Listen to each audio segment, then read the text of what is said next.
Shri Harikrishna Heights इथं अत्यंत वाजवी दरात 25 एमिनेट्स आणि प्रशस्त पार्किंगसह 2 आणि 3 BHK रेडी पोझिशन फ्लॅट्स उपलब्ध। बुकिंगसाठी संपर्क पार्श्वनाथ प्रोजेक्ट 9090 78 78 33।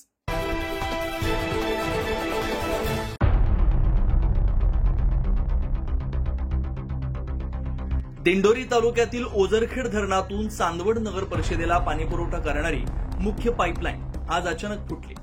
दिंडोरी वणी रस्त्यावरील वणी जवळील हॉटेल साखीच्या समोर हे दृश्य पाहून अनेक जण थक्क झाले। गेल्या 1.5 ते 2 तासांपासून प्रचंड दाबाने पाणी उडत असल्यानं मोठमोठी पाण्याची कारंजी निर्माण झाली। काही वाहन चालकांनी आपल्या 4चाकी गाड्या त्या कारंजात धुवून घेतल्या, तर काही मोटरसायकल चालकांनी सेल्फी घेत मजा लुटली। एका बाजूला दिंडोरी तालुक्यातील अनेक गावांमध्ये नागरिकांना पिण्याच्या पाण्यासाठी संघर्ष करावा लागतो आणि दुसऱ्या बाजूला चांदवड नगरपालिकेची पाईप फुटून हजारो लिटर पाणी वाया जातं। हे पाहून अनेक नागरिकांच्या मनात प्रश्न निर्माण झालाय।